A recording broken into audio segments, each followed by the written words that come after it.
Hi, I'm David DeSerto from Castletown Media, and I'll be taking a look at Wicked through a Catholic lens.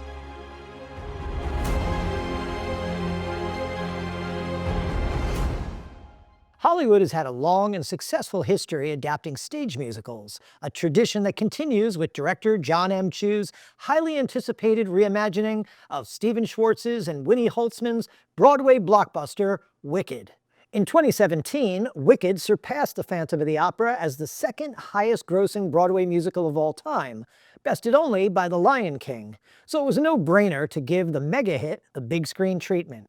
Loosely based on Gregory Maguire's 1995 novel, Wicked, The Life and Times of the Wicked Witch of the West, which itself was a prequel of sorts inspired by L. Frank Baum's children's classic, The Wonderful Wizard of Oz, immortalized on screen with MGM's 1939 masterpiece starring Judy Garland.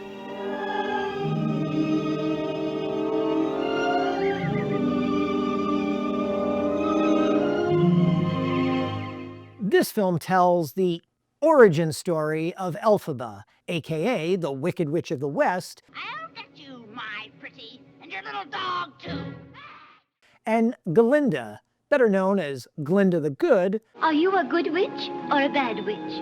played respectively by Cynthia Erivo and Ariana Grande, in the roles made famous in the original Broadway production by Idina Menzel and Kristen Chenoweth.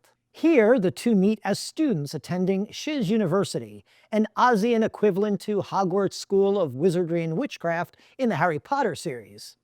They get off to a rocky start. Galinda, pretty, perky, and yes, popular, and the magically gifted Elphaba, an outcast because of her lime complexion. You're green.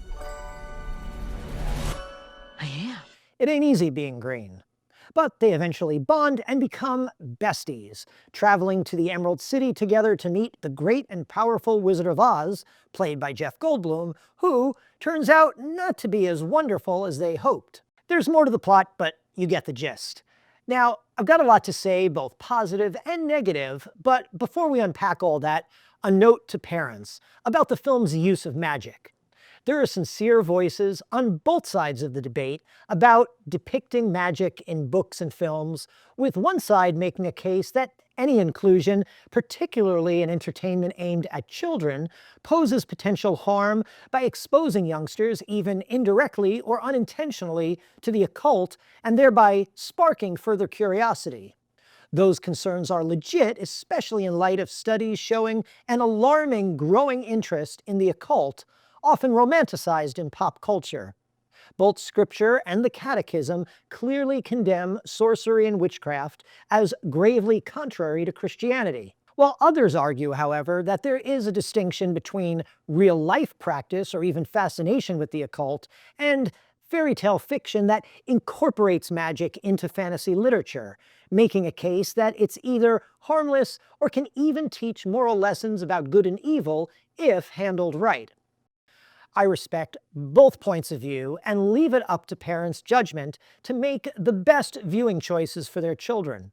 And while I personally don't think this film presents much in the way of danger, any more than other fairy tales, I should mention that beyond the general hocus pocus, there is a key plot element, a book of incantations, the Grimoire, that plays a significant role in the story, not to mention an adulterous affair that sets up a major character's backstory and some subtle same-sex humor, mostly involving male students swooning over Jonathan Bailey's heartthrob Prince Fiero, for whom Galinda and Elphaba have competing love interests. Okay, so let's start with the movie's merits, which are considerable.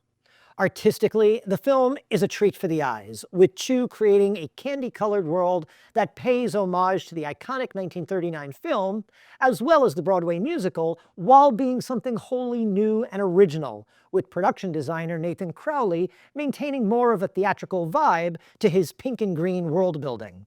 The bulk of the story takes place at Shiz University. Think Hogwarts on Venice's Grand Canal. One musical number, Dancing Through Life, is set in a library with rotating stacks of book and stands out among the film's impressive choreography.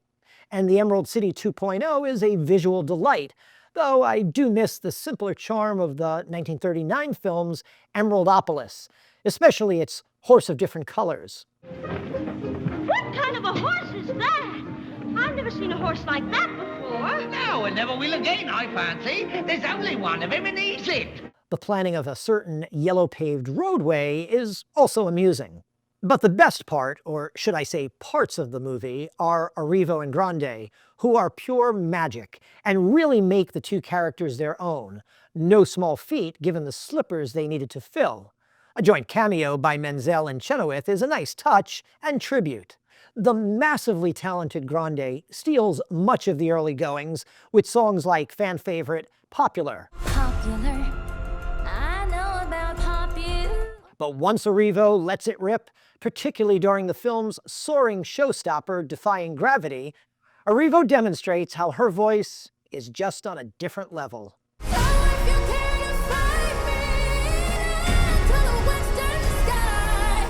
Both actresses deserve serious Oscar consideration, not just for their vocal bravura, but for their acting and the chemistry they share on screen.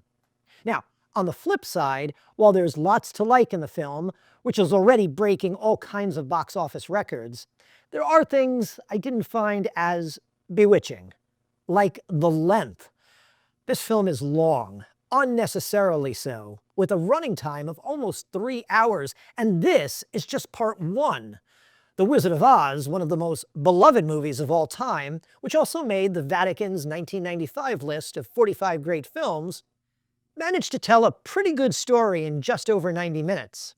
Then there's the matter of its climax.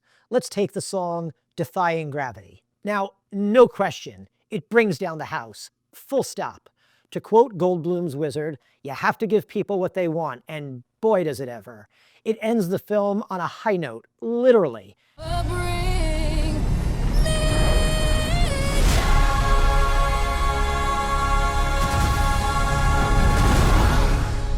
Man, can Erivo belt it out. She has a God-given talent. It's spectacular and elevating, and it took every ounce of my will not to defy gravity myself by jumping up and singing along. In fact, Universal is actually releasing a sing-along version of the movie next month. But taking nothing away from the exhilarating performance, I left conflicted about the song's message. On the one hand, I can appreciate how the show's legions of fans, young and old, love the song as an inspiring ballad about a healthy empowerment and a positive sense of self-worth. As Pope Benedict said, we are made for greatness. But it could also serve as an anthem of sorts for our tech-obsessed culture. Hear me out. Christian fantasy writers like J.R.R. Tolkien and C.S. Lewis often compared technology to magic, in that they both are about manipulating or controlling nature for one's own purpose, an idea woven throughout the film. Defying gravity, one of the 4 universal forces of nature, could be construed as Elphaba throwing down a gauntlet to anything that stands in the way of her self-expression or limits her self-autonomy. As she sings, "I'm through accepting limits, 'cause somebody else says they're so. Unlimited. Together, we're unlimited." Now, don't get me wrong, the film has commendable themes of empathy, dignity, and not judging others based on superficial assumptions. Much needed messages, whether we live in Oz or America. And its overall message that each person's uniqueness is a gift is consistent with Christianity. Different gifts, but the same spirit.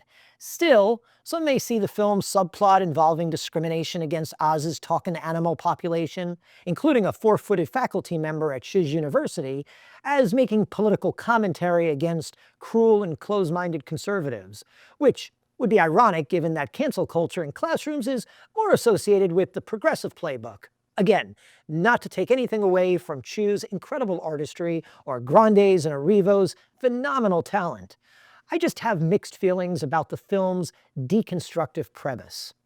Told from the Wicked Witch's perspective, the film asks a very intriguing question at the opening. Why does wickedness happen? Are people born wicked? In Catholic parlance, it's about the mystery of evil. In fact, Maguire, who wrote the book on which both the film and the Broadway show are based, says that he was contemplating the nature of evil when the idea for the story struck him way back in the 1990s.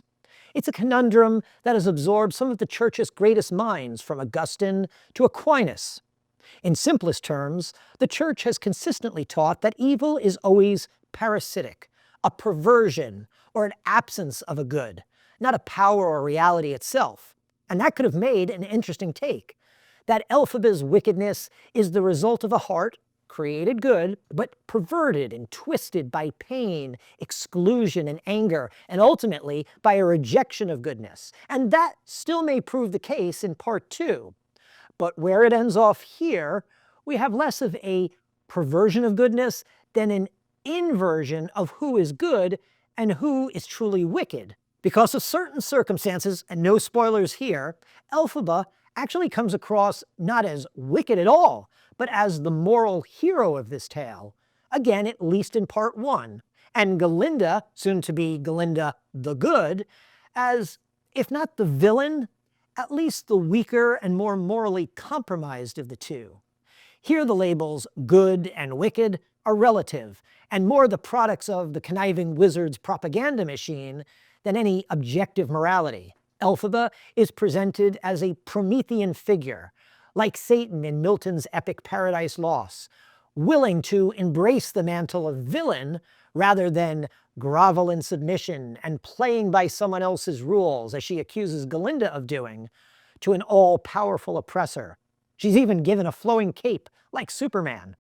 Now, I love redemption tales. The Christian story is the greatest one ever told, and our history is replete with great saints who started out as great sinners.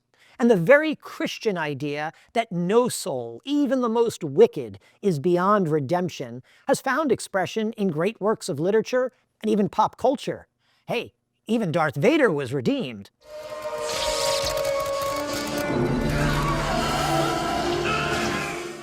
But here, the Wicked Witch doesn't seem too interested in redemption because really, she isn't evil, right? She's simply misunderstood. But sometimes it's important to remind people that evil does exist.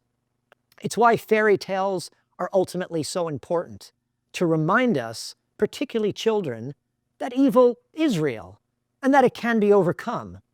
To paraphrase G.K. Chesterton, fairy tales do not teach children that dragons, or in this case, wicked witches, exist. Fairy tales ultimately teach children that they can be defeated, or hopefully, in part 2, redeemed. In a gentler, less cynical time, a foursome of friends adventured over the rainbow seeking wisdom, compassion, courage, and home. There's no place like home. There's no place like home. Now, it's about more thoroughly modern values like identity and personal expression. There's still a whole Act 2 coming, so while elements of the film left me less than spellbound, this first foray into Oz is satisfyingly entertaining and enjoyable. See you in November 2025, after the intermission. Until next time, I'm David DeSerto, and this is The Catholic Lens.